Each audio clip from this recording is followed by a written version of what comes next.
নতুন ঘরে প্রবেশের নিয়ম কি? ঘর বন্ধ করার নিয়ম কি? শরীর বন্ধ করার নিয়ম কি? নতুন ঘরে প্রবেশ করার জন্য আমাদের দেশে যে সকল নিয়ম বলা হয়ে থাকে, যে পিছনে দরজা দিয়ে ঢুকতে হবে, রাতে ঢুকতে হবে, চুরি করে ঢুকতে হবে, কাউকে দেখিয়ে ঢুকা যাবে না, এই ধরনের কথা, অনেক কথা সমাজে প্রচলিত আছে। কোনোটাই কোরআন সুন্নাহ দ্বারা সমর্থিত নয়। বরং আপনি নতুন ঘরে বিসমিল্লাহ বলে আপনি ঢুকবেন, সালাম দিয়ে প্রবেশ করবেন। নবী সাল্লাল্লাহু আলাইহি ওয়াসাল্লাম বলেছেন, যে কোনো ভালো কাজের শুরুতে বিসমিল্লাহ বলতে আপনি বিসমিল্লাহ বলে ঢুকতে পারেন। এরপরে সালাম দিয়ে প্রবেশ করবেন। নবী সাল্লাল্লাহু আলাইহি ওয়াসাল্লাম বলেন, বান্দা যখন সালাম দিয়ে ঘরে প্রবেশ করে এবং ওই ঘরে যতক্ষণ থাকবে ততক্ষণ আল্লাহর নিরাপত্তার মধ্যে থাকবে। সুবহানাল্লাহ। এরপরে আপনি নতুন ঘরে প্রবেশ করে 2 রাকাত সালাত আদায় করতে পারেন, সালাত আদায় করতে পারেন।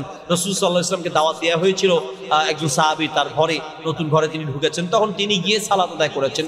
এই জন্য ঘরে আপনি সালাত আদায় করবেন। নতুন ঘরে আপনি সূরা বাকারা পড়বেন। এমনিতেই ঘরে মাঝে মাঝে বাকারা পড়া উচিত। দ্বিতীয় যে প্রশ্নটি আছে, ঘর বন্ধ করার নিয়ম কি?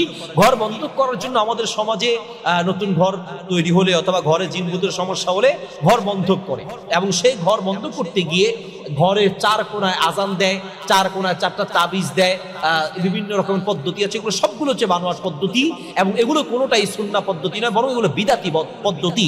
এইভাবে ঘর বন্ধ করার জন্য 4 কোণায় আজান দেয়া, তাবিজ দেয়া, এগুলো শরীয়ত সমর্থন করে না।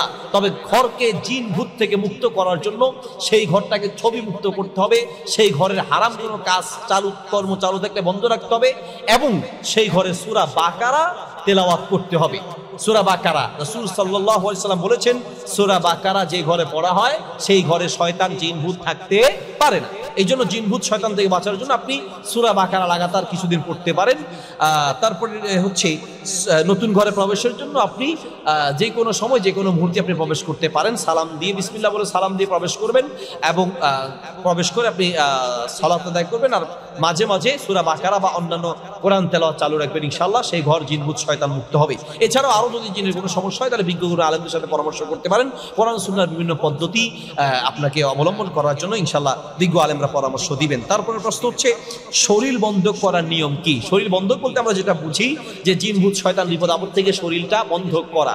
আমাদের দেশে অনেকে বন্ধকের তাবিজ দেয়, হুজুর বন্ধকের তাবিজ দেন। বন্ধক, শরীর বন্ধকের তাবিজের নামে কোনো তাবিজ নেই। এই যে মাদুরিটা 2 লাখ, এগুলো সবগুলো হচ্ছে এক ধরনের ব্যবসার একটা পুঁজি ছাড়া আর কিছু না। নবী সাল্লাল্লাহু আলাইহি ওয়াসাল্লাম শরীর বন্ধকের জন্য যে পদ্ধতি দিয়েছেন সেটা সুন্নাহ দ্বারা, হাদিস দ্বারা প্রমাণিত। তা হচ্ছে রাসূল সাল্লাল্লাহু আলাইহি ওয়াসাল্লাম একটি দোয়া শিক্ষা দিয়েছেন। যে ব্যক্তি দৈনিক লা ইলাহা ইল্লাল্লাহু ওয়াহদাহু লা শারীকা লাহুল মুলকু ওয়া লাহুল হামদু ওয়া হুয়া আলা কুল্লি শাইইন কাদির 100 বার করে পড়বে, কোন জিনের রোগী আমাদের কাছে আসলে, কোন জাদুগ্রস্ত রোগী আসলে আমরা এই আমলটি তাকে দিই। দৈনিক 100 বার কমপক্ষে যে ব্যক্তি লা ইলাহা ইল্লাল্লাহু ওয়াহদাহু লা শারীকা লাহুল মুলকু ওয়া লাহুল হামদু ওয়া হুয়া আলা কুল্লি শাইইন কাদির 100 বার করে পড়বে, ওই ব্যক্তির জন্য অনেকগুলো ফজিলতের কথা হাদিসে আছে। এর মধ্যে একটা ফজিলত হচ্ছে হিরজাম মিনাশ শাইতান, জিনভূত শয়তান থেকে সে সম্পূর্ণ মুক্ত থাকবে। অর্থাৎ আপনার শরীরটা বন্ধক হয়ে যাবে, জিনভূত শয়তান কোনো জাদু আপনাকে ক্ষতিগ্রস্ত করতে পারবে না। এই একটি আমল করা যেতে পারে। সকালে 7টি আজওয়া খেজুরের কথা বলা হয়েছে, সম্ভব হলে আজওয়া খেজুর খেতে পারেন। তারপরে সকাল সন্ধ্যার যে আমলগুলো আছে নিয়মিত এগুলো করবেন। সকাল সন্ধ্যা আমলের মধ্যে বিশেষ করে সূরা ইখলাস, ফালাক, নাস পড়বেন। ইনশাআল্লাহ আপনার শরীর বন্ধক থাকবে, কোনো জিনভূত শয়তান আপনাকে আক্রমণ করতে পারবে না। এরপরে জিনভূত শয়তানের বিভিন্ন যদি সমস্যা করে থাকে বিজ্ঞ আলেমদের সাথে পরামর্শ করবেন।